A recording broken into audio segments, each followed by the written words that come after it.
ప్రప్రథమంగా మేషరాశి వారికి ఈ రకంగా ఉన్నాయి. మున్ముందుగా శ్రీ వికారీనామ సంవత్సర శుభాకాంక్షలు.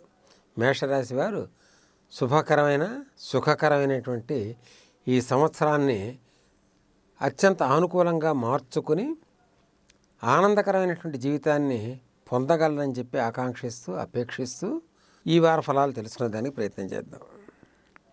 ఈ వార ఫలాలకు సంబంధించి మేషరాశికి సంబంధించినటువంటి వార ఫలాలు ఏ రకంగా ఉన్నాయంటే, భాగ్యంలో శనీశ్వరుడు, కేతువు, దేవగురు అయినటువంటి బృహస్పతి, లాభంలో బుధ శుక్రులు, వ్యయంలో రవి, ద్వితీయంలో కుజుడు, తృతీయంలో రాహువు. ఈ రకమైనటువంటి సంచారం జరుగుతోంది. ఈ రకమైన సంచారం జరుగుతున్న సమయంలో సామాన్యంగా మనం భాగ్యంలో శనికేతువులు, దేవగురు అయినటువంటి బృహస్పతి యొక్క సంచారం, ద్వితీయంలో కుజుని యొక్క సంచారం, తృతీయంలో రాహు యొక్క సంచారం అంత పెద్ద అనుకూలంగా ఉండేటటువంటి వాటిగా మనం పరిగణించవలసినటువంటి అవసరం లేదు. మరి ఆ విధంగా చూసినట్టయితే మరి పరిష్కార మార్గాలు ఈ వారం ఏ రకంగా లభిస్తున్నాయంటే, 3వ తారీఖు ఏప్రిల్ 3వ తారీఖు మాస శివరాత్రి. ఈ మాస శివరాత్రి అనేది నెలలో ఒక రోజు వస్తుంది. మాఘమాసంలో మహాశివరాత్రి వస్తుంది.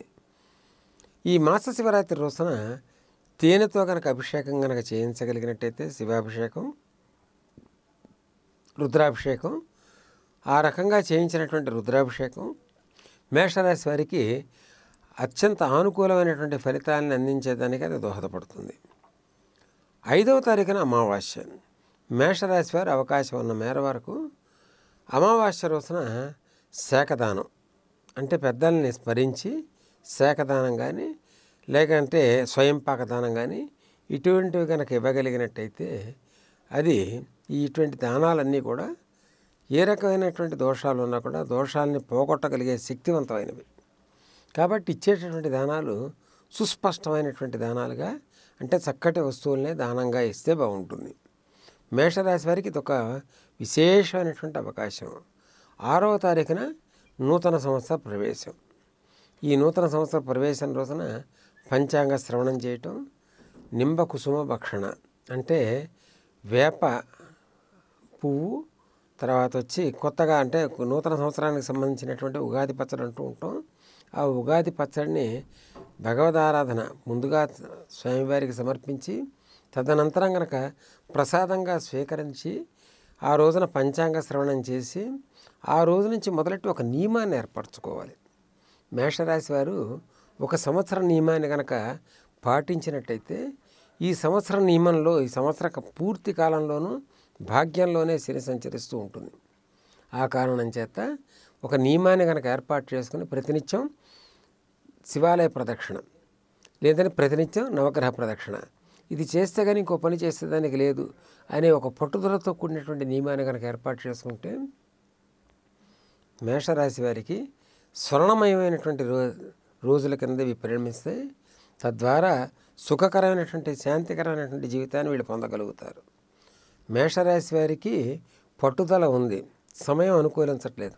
ఆ అనుకూలించని సమయాన్ని అనుకూలించే సమయం కింద మార్చుకునే దానికి ప్రక్రియ దోహదపడగలిగినటువంటి పరిస్థితి వర్తమానంలో మనకి అందుబాటులో ఉంది.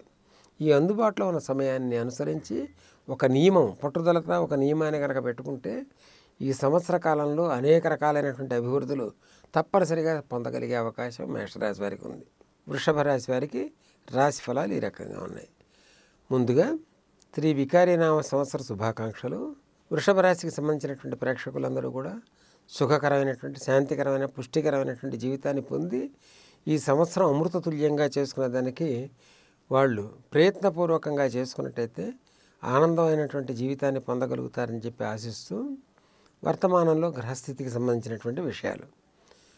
రాశిలో అంగారకుని యొక్క అంటే కుజుని యొక్క సంచారం, ద్వితీయంలో రాహు యొక్క సంచారం, అష్టమంలో శని కేతువు గురువు యొక్క సంచారం, రాజ్యంలో బుధ శుక్రుల యొక్క సంచారం, లాభంలో రవి యొక్క సంచారం.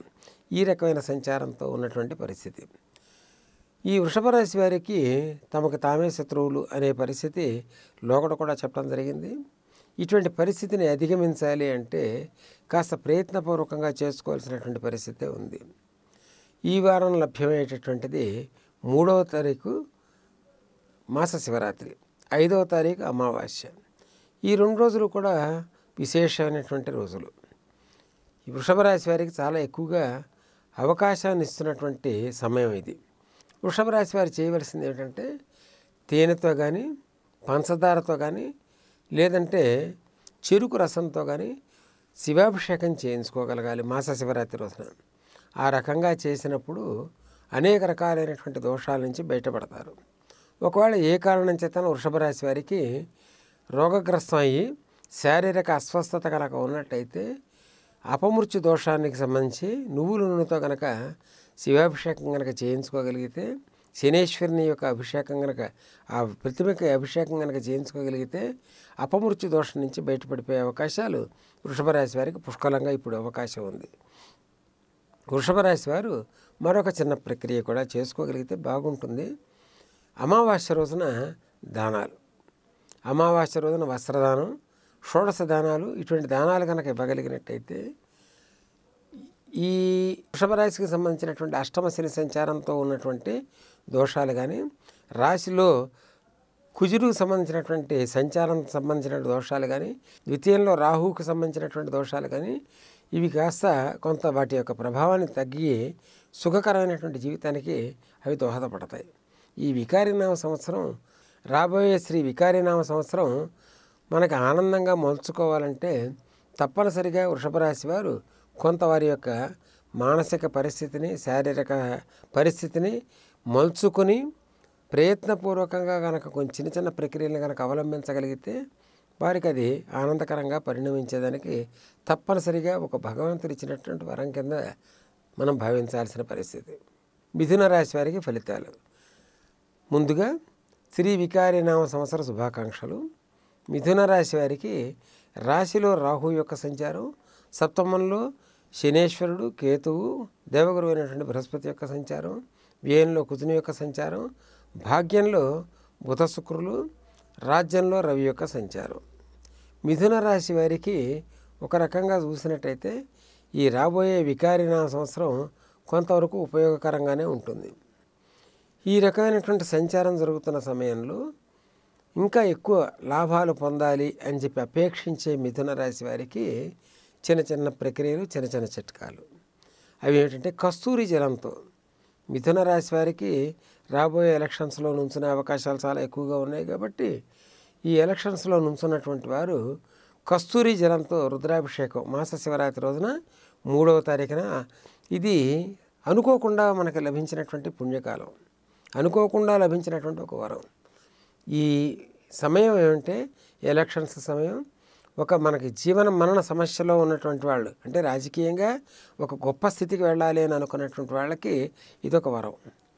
ఈ వరాన్ని ఉపయోగించుకొని చక్రవర్తిత్వం కావాలి అంటే, రాజపద ప్రాప్తి కావాలి అని అనుకుంటే, రాబోయే ఎలక్షన్స్లో తప్పనిసరిగా విజయప్రాప్తిని పొందాలనుకున్న వారు కస్తూరి జలంతో రుద్రాభిషేకం 3వ తారీఖున చేసుకుంటే అది చాలా విశేషమైనటువంటి లాభప్రదంగా ఉంటుంది. అమావాస్య రోజున 5వ తారీఖున అమావాస్య. ఈ అమావాస్య రోజున శాఖదానం, స్వయం పాకదానం, ఇటువంటి దానాల ద్వారా ఏ కారణం చేతన్నా ఇబ్బందికర పరిస్థితి కనుక ఉన్నట్లయితే, అంటే వ్యయంలో కుజుడు అంగారకుడు సంచరిస్తున్నాడు కాబట్టి ఈ అంగారకుడు సంచరించే సమయంలో ఈ శాఖదానం ద్వారా, స్వయం పాకదానం ద్వారా అనేక రకాలైనటువంటి దోషాల నుంచి బయటపడిపోయే అవకాశం. వికారినామ సంవత్సరం 6వ తారీఖున వస్తుంది. నూతన జీవన విధానానికి నాంది పలకగలిగే అవకాశం మిథున రాశి వారికి భగవంతుడు సమయానుకూలంగా ప్రసాదించాడు. ఈ సమయాన్ని సద్వినియోగం చేసుకోగలిగే భాగ్యాన్ని ప్రతి మిథున రాశి జాతకుడు కూడా పొందాలని చెప్పి ఆకాంక్ష. కర్కాటక రాశి వారికి రాశి ఫలాలు. ప్రప్రథమంగా శ్రీ వికారినామ సంవత్సర శుభాకాంక్షలు. కర్కాటక రాశి వారికి వ్యయంలో రాహు యొక్క సంచారం, లాభంలో కుజుని యొక్క సంచారం, 6ంట దేవగురు బృహస్పతి యొక్క సంచారం, శనికేతువులు, అష్టమంలో బుధ శుక్రులు, భాగ్యంలో రవి యొక్క సంచారం జరుగుతోంది. ఇటువంటి సంచారం జరుగుతున్న సమయంలో 3వ తారీఖు మాస శివరాత్రి ఒక అపూర్వమైనటువంటి ఒక వరం. ఈ మాస శివరాత్రి రోజున రసాల ఫలసారేణ దీర్ఘవ్యాధి వినాశనం లైంగే ఉత్తరార్ధే అంటే రుద్రయామల తంత్రం అని చెప్పేసి ఒక తంత్రం ఉంది. ఆ సంబంధించినటువంటి దాని నుంచి ప్రక్రియని కనుక మనం స్వీకరించి అనుసరించినట్టయితే కర్కాటక రాశి వారికి ఒక రకమైన వరం కింద భావించాల్సినటువంటి పరిస్థితి. రసాల ఫలసారేణ అంటే బత్తాయి రసం కానీ లేకపోతే ఇతరత్ర మామిడి పళ్ళ కనుక దొరికినట్టయితే మామిడి పళ్ళ రసం కానీ ఈ రసంతో శివాభిషేకం కనుక 3వ తారీఖు మాస శివరాత్రి రోజున కనుక చేయించగలిగితే కర్కాటక రాశి వారికి అమితమైనటువంటి లాభప్రదంగా అది పరిణమిస్తుంది. తద్వారా కాస్త కొంచెం ఉపశాంతికి సంబంధించినటువంటి ప్రక్రియ కూడా ఉంటుంది. అది అనేక రకాలైనటువంటి దోషాల నుంచి బయటపడేదానికి ఇది దోహదపడుతుంది. ఇంతేకాకుండా కర్కాటక రాశి వారు మాస శివరాత్రి రోజున కానీ అమావాస్య రోజున కానీ శివలింగ దానం, నర్మదా బాణలింగ దానం, నాగాభరణంతో కూడినటువంటి నర్మదా బాణలింగ దానం కనుక చేస్తే అది ఈ సర్పానికి సంబంధించినటువంటి దోషాలు, సంతానానికి సంబంధించినటువంటి దోషాలు, తర్వాత ప్రతిబంధక దోషాల నుంచి బయటపడేయటమే కాకుండా అనేక రకాలైనటువంటి ఇబ్బందుల నుంచి సురక్షితమైన ప్రదేశానికి మనం తీసుకెళ్ళి అది కాపాడగలుగుతుంది. అందువల్ల ఈ దానాలన్నీ తప్పనిసరిగా చేసుకోగలిగితే బాగుంటుంది. ఈ వీడియో గనుక మీకు నచ్చినట్లయితే లైక్ చేయండి, షేర్ చేయండి. మరిన్ని వీడియోస్ కోసం మా ఛానల్ను సబ్స్క్రైబ్ చేయండి.